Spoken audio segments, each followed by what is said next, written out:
जी, बहुत सारे रूप में आपको हम लोगों ने देखा था, लेकिन इस रूप में आज पहली बार देखा, लोगों के आंसू निकल गए। कैसा प्रतिक्रिया मिल रही है लोगों की और क्या कुछ कहना चाहेंगे आप पूरी फिल्म देख के? देखिए, प्रतिक्रिया सबसे पहले तो धन्यवाद आप लोगों का कि पूरी फिल्म आप लोगों ने मेरी ज़िंदगी में पहली बार बैठ के देखा है। उठा नहीं, इंटरवल भी नहीं हुआ, फिर भी नहीं उठा। तो मैं प्रतिक्रिया दूँ इससे बेहतर है कि आप लोग का उस थिएटर में उपस्थिति या आप लोग का सिनेमा को इतनी शिद्दत के साथ देखना, इससे बड़ी प्रतिक्रिया एक मैं कलाकार इस फिल्म का एक पात्र हूँ। मैं क्या दे सकता हूँ, मैंने तो इसमें काम किया है। प्रतिक्रिया आप लोगों ने दे दिया कि ये फिल्म है ऐसी जो मीडिया वाले अमूमन होता क्या है, मेरे अभी तक के लाइफ में कि मीडिया वाले आते हैं और भग जाते हैं, इंटरवल में इंटरव्यू वगैरह ले लिए और निकल लिए। तो ऐसा इसमें नहीं हुआ। ये एक शुभ संदेश है जो सिनेमा इंडस्ट्री में, कि सिनेमा बनाओ तो मीडिया वाले भी बैठ के देखते हैं। पहली बार देखा है। पहली बार देखा, ये जो बोल रहा है पहली बार देखा, शिवा ये तो 2 मिनट ना रुके किसी सिनेमा हॉल में, भग लेता है। अच्छा, रो भी दिया, बताइए। अब मैं प्रतिक्रिया क्या दूं? अब प्रतिक्रिया तो आप लोगों ने ही दे दिया। मेरे से कुछ पूछिए सिनेमा से। हर प्रोड्यूसर आजकल लालची हो गया है कि फिल्म बनने से पहले सोचता मेरा बिजनेस हो जाए। आप एक नेत्रदान को लेकर सिनेमा बनाया है। आपने कभी सोचा नहीं होगा इतना अच्छा बजट का फिल्म का अच्छा रिस्पांस मिलेगा? तो दर्शक आज काफी लोगों ने तारीफ किया। कैसा है कि इस तरह की फिल्म का जब प्रोड्यूसर ने सुनाया आपको तो कुछ कहना चाहिए उस में कोई बात है? तो प्रोड्यूसर मेरे पास एज एन एक्टर के साथ साथ वो बोल रहे थे कि डायरेक्ट करो आप, क्योंकि इसके पहले मेरी बाबुल आई थी और बाबुल कमर्शियल लेवल पे बहुत अच्छे प्राइस में बिकी थी। उसके पहले मेरी जुगनू, तो शायद उनके अंदर उनके खुद के प्रति कॉन्फिडेंस की कमी होगी या मेरे प्रति कॉन्फिडेंस ज़्यादा होगा। जब वो आए थे तो जब उन्होंने नरेट करा तो मैंने बोला कि जिस तरह का नरेशन आप कर रहे हैं मेरे से कई गुना ज़्यादा बेहतर आप बनाएंगे, और उन्होंने बनाया है। तो इसके लिए शुक्रगुजार हूँ मैं मधुसूदन शर्मा जी का, जिन्होंने लिखा। वो एक बहुत ही उम्दा राइटर परिवार के वो खुद भी हैं। इतने साल उन्होंने सिनेमा में दिया है, FTII से पास आउट है, गुलजार साहब के पास उन्होंने इतना वक्त बिताया। तो जितनी गुणवत्ता अनुभव के साथ साथ उन्होंने हासिल किया, उसको अपनी पहली संपूर्ण फिल्म जिसको कह सकते हैं, इसके पहले उनका जो पार्ट था being a producers, being a writer, कई फिल्में उन्होंने दी होंगी, लेकिन एक डायरेक्टर, एक राइटर और एक पूरी तरह संचालक के स्तर पर उन्होंने इस सिनेमा में जो अपना वक्त दिया है, जो योगदान दिया है, जो अपनी सूझबूझ दी है, ये बड़ी काबिल तारीफ है। मैं उनका एक चीज़ का बड़ा फ़ैन था, जो शुरू में स्टार्टिंग में बोला था कि मैंने दीवानगी सिनेमा के प्रति इस इंडस्ट्री में 2 इंसानों में देखी। सर्वप्रथम मैं खुद में देखी, मेरे लिए दूसरा प्यार नहीं है सिनेमा के अलावा। मुझे लगता है कि मेरे से बड़ा खुशनसीब नहीं है कोई जो सिनेमा इंडस्ट्री ईश्वर ने दिया है। तो पागलपन है मेरे में, लेकिन मैं अपने से ज़्यादा पागल देखा वो मधुसूदन शर्मा जी को। तो मधुसूदन शर्मा जी, आपको कोटि कोटि प्रणाम, बनाते रहिए। एज ए विलेन आपको काफी लोग पहले खोजते थे, इस तरह के काफी फिल्म आपने जो अभी आपने किरदार किया काफी टाइम से अभी करना शुरू कर दिए हैं। अब बाहर जाते हैं कभी प्रमोशन के लिए तो क्या कुछ रिस्पांस मिलता है लोगों के बीच में? मैं बताऊं, मुझे पॉपुलैरिटी बहुत मिली। पैरेलल टू हीरो मेरी पॉपुलैरिटी रही है ईश्वर की कृपा से। जब से मैं सिनेमा इंडस्ट्री में आया, कदम पीछे न मुड़े, हमारे आगे बढ़ने का अवसर दिया भगवान ने, आप लोगों के प्यार ने।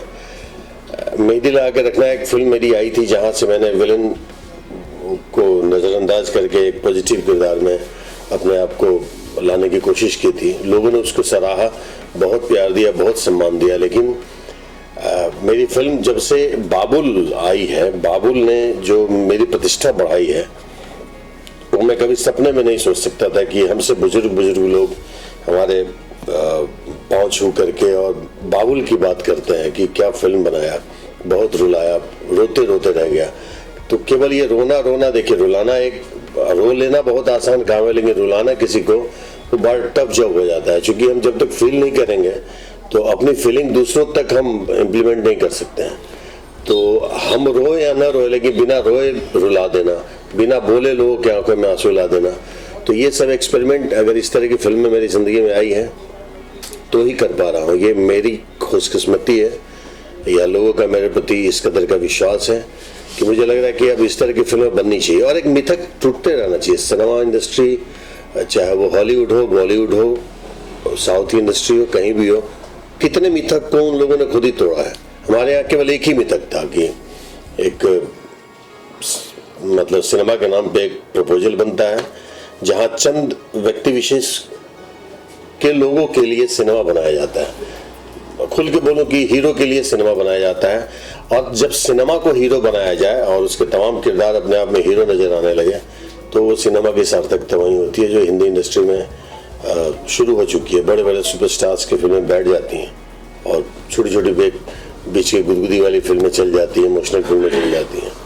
तो वक्त बदला है, वक्त के साथ सिनेमा भी बदलना चाहिए। सिनेमा नहीं अगर बदलेंगे हम लोग तो वक्त हमें भगा देगा यहाँ से। अवधेश जी, क्या लगता है आपको दादू आई लव यू माइलस्टोन साबित होगा? बिकॉज कि इसमें भोजपुरी में पहली बार ऐसा देखा गया कि नसरुद्दीन शाह और इस तरह ओमपुरी जैसे दिग्गज कलाकारों का झलक दिखा अवधेश मिश्रा में। क्या लगता है आपको, माइलस्टोन होगा दादू आई लव यू? झलक क्या, वो लेजेंड लोग हैं, वो लोगों ने अपने कन्विक्शन के साथ जो किरदार किया है।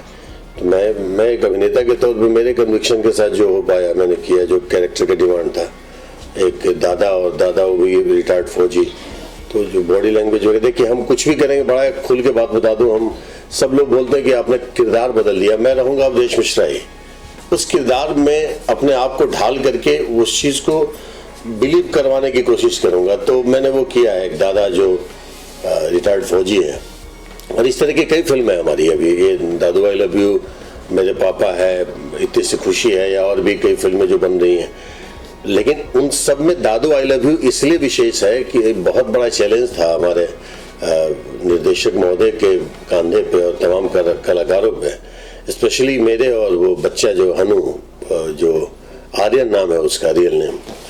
तो बहुत बड़ी जिम्मेदारी थी कि हम दो लोग कैसे लोगों को 2.25 घंटे 2.5 घंटे बांध के रखें। और इसमें बहुत कम बोलना भी, यही नहीं कि बड़े बड़े बोलते रहना, बहुत कम संवाद भी है। जब संवाद हो तो आदमी चलो कहीं ना कहीं से इधर उधर इन्वॉल्व होने की कोशिश करता है, लेकिन बिना बोले सब चीज़ को लॉक कर देना वो बहुत बड़ी जिम्मेदारी थी। मैं जो आर्यन है, एक ऐसा कोहिनूर मिल गया इस फिल्म में जिसको लेकर के खेलने में मज़ा आया। मुझे एक को एक्टर के रूप में जो बच्चा मिला उसके साथ कैरेक्टर प्ले करने में आनंद आया, और उसमें उसका योगदान यही मानूंगा कि उस बच्चे ने अपने आप को समर्पित कर दिया था, मेरे हवाले कर दिया था। हम दोनों एक दूसरे में खो गए थे, उस बीच में कोई दुनिया नहीं, ना उसके मदर फादर कुछ नहीं। हम दोनों एक दूसरे के दादा पोते ही बन गए थे और एक दूसरे में ही समाहित होते थे। सीन सुनाया जाता था डायरेक्टर साहब के द्वारा और उसको हम लोग अपने जीते थे, इम्प्रोवाइज करते थे। मतलब आप इसमें देखेंगे कई जगह उस बच्चे के होठ पे भी मैंने किस किया हुआ है, उसने भी मेरे होठ पे किस कर दिया हुआ है। मतलब कोई पर्दादारी नहीं थी, कोई कलाकारों की बातें नहीं थी, एक रिश्ते में ढल जाना वो उस फिल्म की बड़ी खासियत है, जो मैंने भी फील करा कि अगर शायद इतना सपोर्ट एक को एक्टर का नहीं होता तो नहीं मिलता। बाकी दोनों जो इसमें और किरदार हैं, हमारे 3 और किरदार हैं। एक है मिंटू भाई जो अजय सिन्हा जिनको बोलते हैं, उन विलेन का थोड़ी देर का एक पोर्शन उन्होंने बहुत स्ट्रांगली किया। टंग जो है, जो महेश आचार्य जो है, वो उस कॉमिक किरदार को लेकर के लोगों को काफ़ी हंसाया। अनीता रावत जी हैं जो इसमें एक सुमन का एक बच्चे, मेरी ज़िंदगी को हैप्पीनेस देने के लिए बच्चा मेरी ज़िंदगी में मेरे पास्ट को लेकर के आता है, वो पास्ट है वो सुमन। वो चंद पलों के लिए आए, उन्होंने बहुत अच्छा साथ दिया, अद्भुत काम किया है। सब कलाकारों ने बहुत अच्छा काम किया और सब कलाकारों को बेहतर काम कराया है। हमारे इस फिल्म के जो संचालक हैं, जो डायरेक्टर हैं, जो राइटर हैं, मधुसूदन शर्मा जी ने, बैकग्राउंड म्यूजिक हो या कुछ भी हो, खामी है, मतलब ऐसा नहीं है। हर खूबियों में 75 खामियां ढूंढी जा सकती है और खामियों में भी कई खूबियां होती हैं। तो यहाँ हम देखना है कि हम क्या मिस किए हैं अभी, जो आगे हम उसको नहीं करें। हम अपनी गलतियों को, मैं मेरी गलतियों को ढूंढता हूँ, अच्छाई को आप लोग ढूंढें। हमने अपनी गलती देखी कि हमें एज एन एक्टर क्या करना है, डायरेक्टर साहब देखे होंगे कि उनको एज ए मेकर क्या करना है। बेहतर है कि आप लोग एक अपनी प्रतिक्रिया दर्शकों के बीच में बड़ी ईमानदारी से, जिसको जेन्युइन समीक्षा बोलते हैं, वो लेकर के आइए, तो शायद बदलाव की शुरुआत हो जाए। Thank you. Thank you sir, thank you sir.